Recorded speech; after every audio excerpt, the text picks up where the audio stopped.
ঈদের ছুটি কাটাতে বেড়াতে গিয়েছিলাম বগুড়ায়, আর সেখান থেকে গিয়েছিলাম বগুড়ার নাচ গার্ডেনে। আসসালামু আলাইকুম বন্ধুরা, আজকে ঈদের আনন্দ কোথায় করেছি এবং কোথায় বেরিয়েছি, কী দেখলাম সে সব কিছু আপনাদের সাথে শেয়ার করব। ছোটবেলায় ঈদ মানেই ছিল আত্মীয় স্বজনদের বাসায় বেড়াতে যাওয়া, সেমাই খাওয়া আর পকেট ভর্তি সেলামি নিয়ে বাড়িতে আসা। এখন বড় হয়ে গিয়েছি, তাই ঈদের অর্থ কিন্তু অনেক পরিবর্তন হয়ে গিয়েছে। তবে অর্থ যতই পরিবর্তন হোক না কেন, বেড়াতে যাওয়া কিন্তু তার মধ্যে আছেই। ঈদে বেড়াতে যাওয়ার ধারাবাহিকতায় চলে গিয়েছিলাম বগুড়ায়, আর নাচ গার্ডেনে আমি কী দেখলাম সে সব কিছুই আপনাদের সাথে শেয়ার করব। প্রথমেই ঢুকে গিয়ে একটা দারুণ চমৎকার গেট এবং তার পাশে সাজানো চমৎকার সব গাছ দিয়ে, আর তার পাশে বাচ্চাদের খেলার জায়গাটা আমার কাছে খুবই ভালো লেগেছে, আর আমার বাচ্চারাও খুবই আনন্দ করেছে সেই খেলার জায়গাতে। এখানে ছিল দোলনা, স্লিপার, আরও অনেক খেলনা। আর এই খেলনার যে জায়গাটা আছে সেখানে তার পেছনেই আছে একটা ছোট্ট রেস্টুরেন্টে বসে বসে বাবা মা চা আর কফি খাবে, আর অন্যদিকে বাচ্চারা খেলবে। ব্যাপারটা আমার কাছে বেশ ভালোই লেগেছে।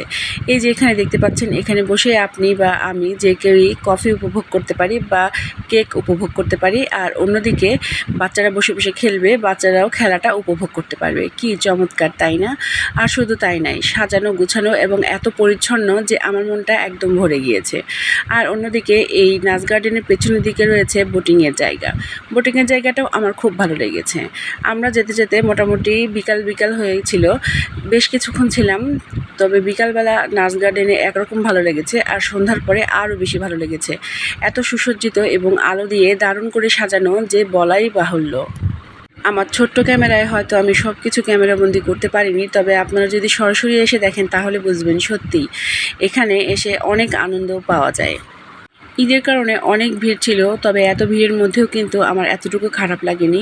আর খুব যে জনকীর্ণ হওয়ার পরেও কিন্তু অনেক গাদাগাদি যে একটা ভাব, সেটা একদমই ছিল না।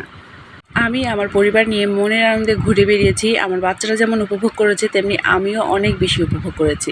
আমার হাসি মুখ দেখে হয়তোবা আপনারা তার কিছুটা অনুধাবন করতে পারছেন। নাচ গার্ডেনে বিকাল থেকে যখন সন্ধ্যা হয়ে আসলো, তখন চারিদিকে আলোয় আলোকিত হয়ে গেল, আর আমার কাছে মনে হলো যে এটা অন্য একটা জায়গা, এটা সেই আগের জায়গা নয়। এটাই আমার কাছে সবচেয়ে বেশি ভালো লেগেছে।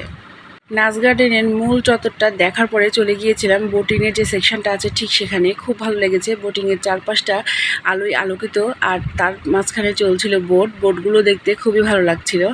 আর ঠিক পাশে ছিল একটা ছোট্ট রেস্টুরেন্ট। আপনি চাইলে রেস্টুরেন্টে বসে কফি খেতে পারেন এবং সাথে বোটিংয়ে যারা করছে তাদের দেখে আনন্দ পেতে পারেন। মানে সব মিলিয়ে পরিবেশটা ছিল অসাধারণ। এক কথায় আমি হয়তো বলে প্রকাশ করতে পারছি না, তবে আমার মুখ দেখে আপনারা হয়তো কিছুটা অনুভব করতে পারছেন যে আমার কতটা ভালো লেগেছে। তবে খুব ক্লান্ত হয়ে গিয়েছি, যেহেতু অনেক বড় একটা এরিয়া, বাচ্চাদের নিয়ে খেলেছি, ঘেমে নিয়ে একাকার হয়ে গিয়েছিলাম। তারপরেও আনন্দটা আসলে সব কিছু থেকে একটু বেশিই দামি। এখানে এসে বেশ কিছুক্ষণের জন্য আমার ও আমার পরিবারের সবার মনটা অনেক বেশি ভালো হয়ে গিয়েছিল, এবং আমরা ওই সময়টুকু অনেক বেশি উপভোগ করেছি। ঈদের পরের দিনের বেড়াতে যাওয়ার এই ছোট্ট ক্লিপটা আপনাদের কেমন লাগলো অবশ্যই আমাকে কমেন্টে জানাবেন। বগুড়ায় আমি অনেকবার এসেছি, তবে এবার এখানে বেড়াতে এসে আমার বেশ ভালো লেগেছে। আর এখানে যে রেস্টুরেন্টে কেকগুলো বিক্রি করছিল সেগুলো অনেকগুলো ছিল, মানে অনেকগুলো ভ্যারাইটি ছিল। আমি যেহেতু রান্নাবান্না নিয়ে কাজ করি, তাই আমার আগ্রহটা ওই দিকেই সবচেয়ে বেশি ছিল। আমি অনেকক্ষণ সময় নিয়ে খুঁটিয়ে সব ফ্লেভারগুলো দেখছিলাম যে কোনটা বেশি ভালো লাগে বা কোনটা এর চেয়ে ভালো, এই সব আর কি। আসলে যার যে বিষয়ে আগ্রহ থাকে সে সেই বিষয়ে বেশি আগ্রহ দেখায়। ওই আমারও সেই অবস্থা। বেড়াতে এসেও আমি রান্নাবান্না এসব নিয়েই খুঁজে বেড়াচ্ছিলাম। তো যাই হোক, আজকের আমার এই ভিডিওটা আপনাদের কেমন লাগলো অবশ্যই কমেন্টে জানাবেন। আর আমার ভিডিওটি আমি এখানেই শেষ করছি। আসসালামু আলাইকুম।